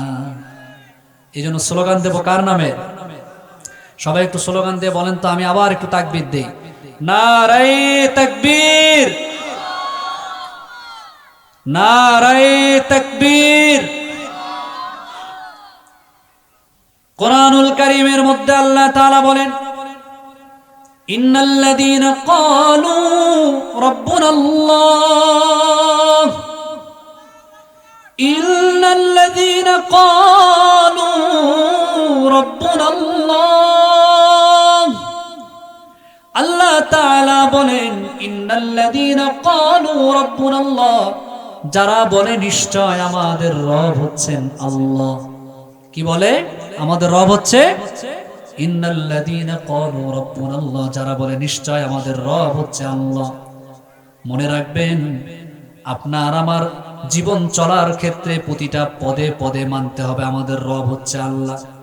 ব্যক্তি জীবনে আমার রব হচ্ছে আল্লাহ, সামাজিক জীবনে আমার রব হচ্ছে আল্লাহ। ব্যক্তি জীবনে আমি নামাজ পড়ি, রোজা রাখি, হজ করি, সেখানে আমি আল্লাহর ইবাদত করি, কিন্তু সামাজিকভাবে আমি আমার রবকে আল্লাহ হিসাবে, রবকে রব হিসাবে আমি মানি না। রাষ্ট্রীয় জীবনে মানতে হবে আমার রব আল্লাহ। রাষ্ট্রের প্রত্যেকটা ক্ষেত্রে, প্রত্যেকটা জায়গায়, প্রত্যেকটা সেক্টরে যাতে করে রবের হুকুম জারি হয়ে যায়। আলা লাহুল খালকু ওয়াল আমর তাবারাকাল্লাহ। বলেন তো এই আসমান কে সৃষ্টি করেছেন? আওয়াজ দিয়ে বলেন একটু। আমার আওয়াজ নাই, আপনাদের আওয়াজ নেই, একটা আওয়াজ দিয়ে বলেন আসমান কে সৃষ্টি করেছেন? জমিন? আলা লাহুল খালকু ওয়াল আমরু তাবারাকাল্লাহ। সৃষ্টি যার, হুকুম চলবে তার। এই জমিনের মালিকানা যার, আসমানের মালিকানা যার, এই জমিনে হুকুম চলবে, বিধান চলবে তার। যদি এই জমিনে তার বিধান জারি হয়ে যায়, অর্থাৎ কোরআনের বিধান যদি বাস্তবায়ন হয়ে যায়, এই বাংলার জমিনেও যদি কোরআনের বিধান, কোরআনের আইন যদি প্রণয়ন করা হয়, বাস্তবায়ন করা হয়, কসম করে বলি, কসম করে বলি, এই বাংলার জমিনটা এক টুকরো জান্নাতে পরিণত হয়ে যাবে। কথা বলেন ঠিক কিনা? কোরআন দিয়ে সমাজকে পরিচালিত করতে হবে। তন্ত্রমন্ত্র দিয়ে সমাজে কখনো শান্তি আসে না। এই যে আমরা 5 বছর পর পর ভোট দিয়ে গণতান্ত্রিক প্রক্রিয়ায় একজনকে আমরা নির্বাচন করে সেখানে পাঠাই, তারা গিয়ে মানব রচিত আইন দিয়ে এই দেশকে পরিচালিত করে, পরিচালনা করে। ও প্রিয় ভাইয়েরা আমার, এই আসমান জমিন যিনি সৃষ্টি করেছেন, কিভাবে এই সমাজের মধ্যে শান্তি আসবে, কিভাবে মানুষগুলো সমাজে শান্তিতে বসবাস করবে, সবকিছু আল্লাহ তাআলা কোরআনুল কারীমের মধ্যে বলে দিয়েছেন। এমন কোন জিনিস নাই, তিবিয়ানাল লিকুল্লি শাই। একজন মানুষ কিভাবে তার ব্যক্তি জীবন থেকে নিয়ে শুরু করে রাষ্ট্রীয় জীবন পর্যন্ত, জন্ম থেকে নিয়ে মৃত্যু পর্যন্ত কিভাবে সে জীবনটাকে সাজাবে, সবকিছু আল্লাহ তাআলা এখানে বলে দিয়েছেন। চোর চুরি করলে তার কি সাজা হবে আল্লাহ কোরআনের মধ্যে বলে দিয়েছেন। জেনাখোর জেনা করলে তার কি শাস্তি হবে সেটা আল্লাহ তাআলা বলে দিয়েছেন। ইতিমের সম্পদ লুণ্ঠন করলে তার কি শাস্তি আল্লাহ তাআলা বলে দিয়েছেন। এখানে আল্লাহ তাআলা পিতা মাতাকে কিভাবে সম্মান করতে হবে আল্লাহ তাআলা বলে দিয়েছেন। এক কথায় এমন কোনো কিছু নাই যেটা বান্দার জন্য কল্যাণকর, আল্লাহ তাআলা সেটা কোরআনের মধ্যে বলেন নাই।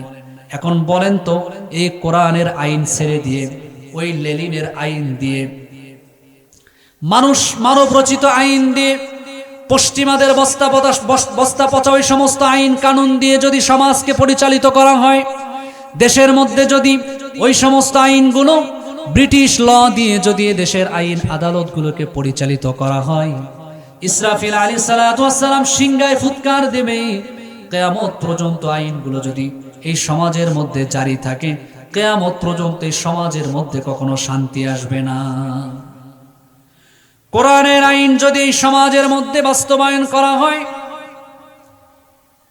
বেশি দিন যাওয়া লাগবে না, 24 ঘন্টার মধ্যে দেখবেন এই বাংলার জমিনের মধ্যে, এই বাংলাদেশের মধ্যে শান্তির হাওয়া বইতে শুরু করে দেবে। এই জন্য যারা কোরআনের আইন বাস্তবায়ন করতে চায়, যারা এই সমাজে কোরআনের রাজকে যারা বাস্তবায়ন করতে চায়, যারা চায় জনপদ কোরআন দ্বারা পরিচালিত হোক, যারা চায় মানুষগুলো শান্তিতে, নিশ্চিন্তে, নির্বিঘ্নে রাত্রে বেলা গভীর রজনীতে আমার আপনার মা বোন অন্ধকারাচ্ছন্ন রাতের মধ্যেও তারা ঘুরে বেড়াবে, কিন্তু তাদের সম্ভ্রম হানি হবে না, তাদের ইজ্জত কেউ লুণ্ঠন করবে না। কোটি কোটি টাকা রাস্তার মধ্যে পড়ে থাকবে, মানুষ হাত দিয়েও ধরে দেখবে না। আপনারা বলতে পারেন হুজুর এগুলো কল্প কাহিনীর মধ্যে মানায়। আমি আপনাদের সামনে দৃষ্টান্ত দিতে পারবো। আপনারা ইমারত ইসলামী আফগানিস্তানের দিকে তাকান। আফগানের জমিনে তারা কোরআন দিয়ে তারা তাদের সমাজটাকে তারা সাজিয়েছে, কোরআনের আইনকে তারা সেখানে বাস্তবায়ন করার চেষ্টা করে যাচ্ছে। তারা এই কোরআনের আইন বাস্তবায়ন করার পর থেকে নিয়ে শুরু করে এখনো পর্যন্ত আফগানের জমিনে এমন কোন অন্যায়, এমন কোন জুলুম সংগঠিত হয় নাই যেটা কোরআন সুন্নাহ বিরোধী। বরং সেখানে প্রত্যেকটা মানুষ সুন্দরভাবে শান্তিতে নির্বিঘ্নে তারা বসবাস করে যাচ্ছে শুধুমাত্র কোরআনের বদৌলতে। আমরাও চাই বাংলার জমিনে কোরআনের আইন বাস্তবায়ন হোক। প্রিয় ভাইয়েরা আমার, আমি ব্যক্তিগতভাবে আপনাদের সামনে বলতে চাই, আমি কোন রাজনৈতিক দলের সঙ্গে সক্রিয় না, বরং আমি গণতান্ত্রিক প্রক্রিয়ার রাজনৈতিক কোন দলকে পছন্দ করি না। জামাত বলেন, বিএনপি বলেন, কিংবা বিগত 17 বছর যারা আমাদেরকে জ্বালিয়ে গিয়েছে ফ্যাসিস্ট আওয়ামী লীগ বলেন, আমরা শুধু চাই যারা এই দেশের ক্ষমতার মসনদে বসবে তাদের কাছে আমাদের দাবি, তারা যদি কোরআন দিয়ে সমাজকে পরিচালিত করতে পারে, রাষ্ট্রকে পরিচালিত করতে পারে, সব কোরআন দ্বারা যদি রাষ্ট্রকে তারা গঠন করতে পারে, তবেই যেন তারা রাষ্ট্রের দায়িত্ব নেয়। যারা কোরআন দিয়ে রাষ্ট্র পরিচালনা করবে, যারা কোরআনকে পার্লামেন্টে রাখতে পারবে, পার্লামেন্টটাকে যারা কোরআন দিয়ে সাজাতে পারবে, আমরা তাদের জন্যই দোয়া করি এবং তাদের জন্য আল্লাহর কাছে ফরিয়াদ করব। আমি তো সব সময় দোয়া করি, আল্লাহ তাআলা এদেশের রাষ্ট্র ক্ষমতায় আপনি তাদেরকে নিয়ে যান যাদের দ্বারা এই জাতি উপকৃত হবে, যাদের দ্বারা এই জাতি কল্যাণকর হবে, যাদের দ্বারা এই সমাজ থেকে অন্যায়, জুলুম, অবিচার, যাদের দ্বারা সন্ত্রাস, লুণ্ঠন, রাহাজানি, ধর্ষণ, যাদের দ্বারা সব কিছু নির্মূল হয়ে যাবে, এমন কিছু সোনার মানুষকে আপনি রাষ্ট্রের দায়িত্ব দিয়ে দেন। সেটা বিএনপি হোক, জামাত হোক, আমাদের এখানে কোনো ইখতিলাফ নাই। কিন্তু আমাদের কথা হচ্ছে যারাই রাষ্ট্রের ক্ষমতায় যাবে, আমরা চাই তারা যেন এই দেশকে, রাষ্ট্রকে কোরআন দ্বারা পরিচালিত করে। কথা বলেন ঠিক কিনা? আমরা ভোট দেই, ভোট দিয়ে তাদেরকে আমরা পাঠাই। খুব আফসোস নিয়ে বলতে হয়, ভোটের আগে দেখবেন যে আইসা বাড়ি বাড়ি আইসা সালাম কালাম, যাকে চেনে না জানে না তাকে দেখলে বলে আসসালামু আলাইকুম। আমাদের একজন বাংলাদেশের বিদ্রোহী একজন শিল্পী ছিলেন আইনুদ্দিন আল আজাদ রহিমাহুল্লাহ, আল্লাহ তাআলা তেনাকে শাহাদাতের মর্যাদা দান করুন। তিনি একটা সঙ্গীত ওই সময় লিখেছিলেন যখন তিনি বেঁচে ছিলেন। আমি মাঝে মধ্যে সঙ্গীতটা শুনি আর বাস্তবতার সঙ্গে মিলাই। তিনি সঙ্গীতটা এভাবেই বলেছিলেন, বড় গলায় কয় কথা রাতারাতি হয় নেতা, বড় গলায় কয় কথা রাতারাতি হয় নেতা, আকাম কুকাম সব করিয়া গড়ে নেতা আস্তানা, আসলে সব পেট পূজায় আর ভোটটা নেই আর বাহানা। কথা বলেন ঠিক কিনা? বড় গলায় কয় কথা রাতারাতি হয় নেতা, বড় গলায় কয় কথা রাতারাতি হয় নেতা, আকাম কুকাম সব করিয়া গড়ে নেতা আস্তানা, আসলে সব পেট পূজায় আর ভোটটা নেই আর বাহানা। কথা বলেন ঠিক কিনা? ভোটের আগে নেতারা সব রাস্তায় রাস্তায় ঘুরিয়া, যাকে পাশে দেয় রে সালাম হাত দুখানি তুলিয়া। কি কথা বলেন ঠিক কিনা? করে না? আমি কি মিথ্যা বললাম কিছু? সমাজের বাস্তবতা। ভোটের আগে নেতারা সব রাস্তায় রাস্তায় ঘুরিয়া, যাকে পাশে দেয় রে সালাম হাত দুখানি তুলিয়া, এইটা করুম সেইটা করুম দেয় যে কত সান্ত্বনা, আসলে সব পেট পূজায় আর ভোটটা নেই আর বাহানা, আসলে সব পেট পূজায় আর ভোটটা নেই আর বাহানা। আমরা চাই এমন নেতা, যে নেতা শুধু ভোটের সিজন আসলে, নির্বাচনের সিজন আসলে তাকে আমরা মসজিদে পাবো, অন্য সময় তাকে আমরা মসজিদে পাবো না। এমন নেতার পিছনে আমরা থাকতে চাই না। আমরা এমন নেতা চাই যে নেতা সব সময় আমাদের সামনে থাকবে এবং তার কাছ থেকে আমরা ভালো কিছু পাব। প্রিয় ভাইয়েরা আমার, এই বাংলাদেশের ইতিহাস যদি ঘেটে দেখা যায়, বিগত 50 বছরের ইতিহাস যদি আমরা ঘেটে দেখি, অনেক নেতা আসছে, অনেক নেতা গিয়েছে, অনেক সরকার এসেছে, অনেক সরকার গিয়েছে, কিন্তু আমাদের ভাগ্যের বদল হয় নাই। দেখা গিয়েছে যারা ক্ষমতার মসনদে গিয়েছে, রাতারাতি তারাই আঙ্গুল ফুলে কলা গাছ হয়ে গিয়েছে। কথা বলেন ঠিক কিনা? এজন্য ইল্লাল্লাহু মুহাম্মাদুর রাসূলুল্লাহ দাখালাল জান্নাহ, হাদিসের মধ্যে এসেছে ওই মানুষটাকে আল্লাহ তাআলা জান্নাতের মধ্যে প্রবেশ করায় দিবে, বলি সুবহানাল্লাহ। সবাই আমরা পৃথিবীর জমিন থেকে ঈমান নিয়ে যেতে চাই, সবাই আমরা চাই আল্লাহ তাআলা আমাদেরকে এমন একটা মৃত্যু দেয় যেন আমাদের মৃত্যুটা হয় কোরআন তেলাওয়াত করতে করতে, যেন আমাদের মৃত্যুটা হয় নামাজরত অবস্থায়, যেন আমাদের মৃত্যুটা হয় জিকিররত অবস্থায়। নামাজের মধ্যে দাঁড়িয়েছি, এমন সময় যদি মালাকুল মাউত আজরাইল আমাদের সামনে চলে আসে মৃত্যুর পরোয়ানা নিয়ে, এমত অবস্থায় যদি দুনিয়া থেকে চলে যাই, কাল কিয়ামতের ময়দানে আল্লাহ পাক রব্বুল আলামিন যখন ফেরেশতাদেরকে বলবে, ও আমার ফেরেশতারা, আমার বান্দাকে যখন দুনিয়া থেকে তোমরা নিয়ে আসলে তখন তার কন্ডিশনটা কি ছিল, কোন অবস্থায় তোমরা পেয়েছিলে? ফেরেশতা যখন বলবে, আল্লাহ তাআলা আপনার বান্দাকে যখন দুনিয়া থেকে আমরা নিয়ে আসলাম, তার রূহটা যখন তার শরীর থেকে বের করে নিয়ে আসব, তখন থেকে আপনার বান্দা নামাজের মধ্যে দাঁড়িয়েছিল, তখন আপনার বান্দা কোরআন তেলাওয়াতরত অবস্থায় ছিল, আপনার বান্দা তখন জিকিররত অবস্থায় ছিল। এই পৃথিবীতে এমন মানুষ দেখা যায়, কত মানুষ নামাজের মধ্যে দাঁড়িয়েছে, সঙ্গে সঙ্গে হয়তোবা নামাজের মধ্যে সে দুনিয়ার জমিন থেকে চলে গিয়েছে, এরকম মানুষ পাওয়া যায় কি যায় না? কত মানুষ আজান দেওয়ার জন্য দাঁড়িয়েছে, আজান দেওয়া অবস্থায় দুনিয়া থেকে চলে যায়। কিছুদিন আগে আমাদের এক ভাই মাহফিলের মঞ্চে কোরআন হাদিসের আলোচনা করতে করতে দুনিয়ার জমিন থেকে চলে গেল।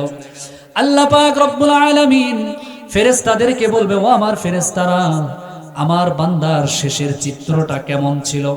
যদি দেখে আমার আপনার মৃত্যুর শেষ চিত্রটা ছিল নামাজরত অবস্থায়, তেলাওয়াতরত অবস্থায়, আজান দেওয়া অবস্থায়, কিংবা এরকম কোন মাহফিলের মঞ্চের মধ্যে আমরা বসে আছি, কোরআনের সামিয়ানার নিচে বসে বসে আলোচনা শুনতেছিল গরব, এমন সময় আপনার বান্দাকে নিয়ে এসেছি, আল্লাহ পাক রব্বুল আলামিন বলবে, আমার ফেরেশতারা যাও যাও যাও, আমার বান্দার কোনো হিসাব নিকাশ লাগবে না, আমার বান্দাকে বিনা হিসাবে জান্নাতের মধ্যে ঢুকায় দাও, বলি সুবহানাল্লাহ। আর আমার আপনার মৃত্যুটা যদি এমন অবস্থায় হয়, তাকিয়ে তাকিয়ে সিনেমা দেখছি, মোবাইলের মধ্যে গুনাহ করে যাচ্ছি, কিংবা এমন অবস্থায় যদি আমার আপনার মৃত্যুটা হয় জেনারত অবস্থায়, জেনা করতে করতে যদি মালাকুল মাউত আজরাইল আমার আপনার সামনে চলে আসে, গুনার মধ্যে গুনার কাজ করে যাচ্ছে, এমন অবস্থায় যদি মালাকুল মাউত আমার আপনার সামনে চলে আসে, জানটা যদি এমন ভাবে বের করে নিয়ে যায়, আল্লাহ তাআলা যদি জিজ্ঞেস করে, ফেরেশতারা রে, আমার বান্দাকে তোমরা কোন অবস্থায় পেয়েছো?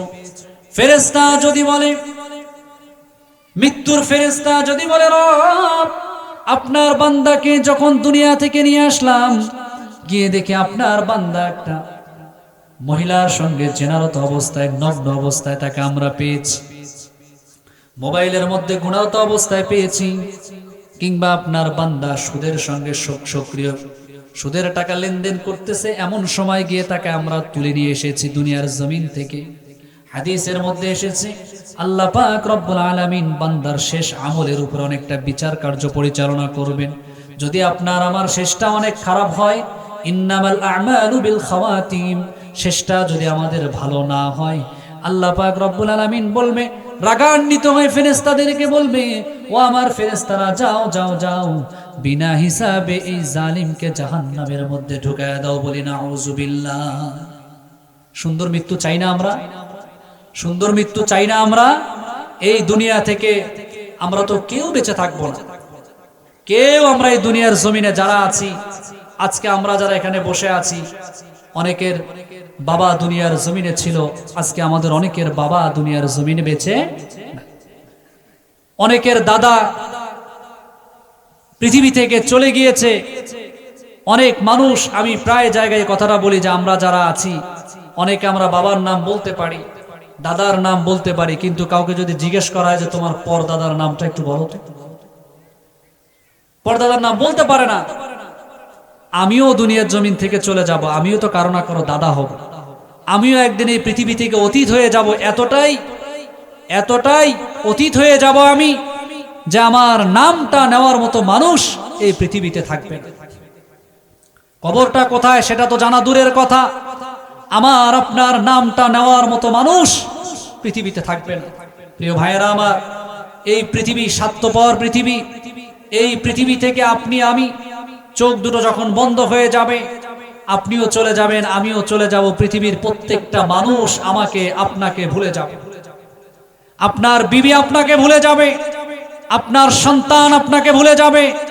মনে রাখবেন, আপনার সন্তান, আপনার বিবি আপনাকে হারানোর বিয়োগ ব্যথায় একদিন, 2 দিন, সর্বোচ্চ 3 দিন হয়তোবা না খেয়ে থাকতে পারে, সেটা হয় না, আমি সর্বোচ্চ বললাম।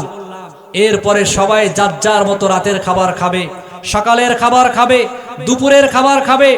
আপনার মৃত্যুতে তাদের জাগতিক কোনো কাজকর্ম পড়ে থাকবে না, তাদের ব্যবসা পড়ে থাকবে না, তাদের চাকরি পড়ে থাকবে না। আপনি মারা গিয়েছেন, বলবে এটার রাখ, সামনের দিকে চল। আপনাকে মাটি দিয়ে কবরে রেখে এসে তারা আপনার জন্য এমন না যে দিনের পর দিন না খেয়ে থাকবে, আপনাকে হারানোর ব্যথায় তারা অস্থির হয়ে যাবে। হয়তো মাঝে মধ্যে 40 ওই বাৎসরিক আপনার মৃত্যুবার্ষিকীর সময় আপনাকে স্মরণ করে কিছু হুজুর ডেকে এনে হয়তো আপনার জন্য দোয়া করবে। এই পৃথিবীর কোনো মানুষ আপনাকে মনে রাখবে না।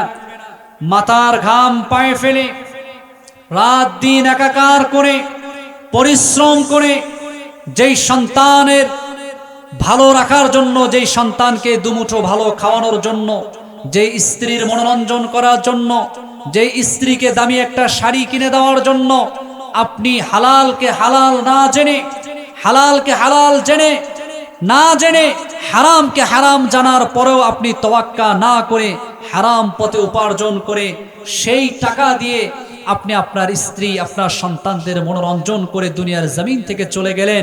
এই স্ত্রী সন্তান আপনাকে খুব বেশি দিন মনে রাখবে না। প্রিয় ভাইরা আমার, বিশ্বাস করতে হবে। চোখ বন্ধ করে নিজেই নিজে একবার কল্পনা করে দেখেন, আপনি দুনিয়া থেকে চলে গিয়েছেন।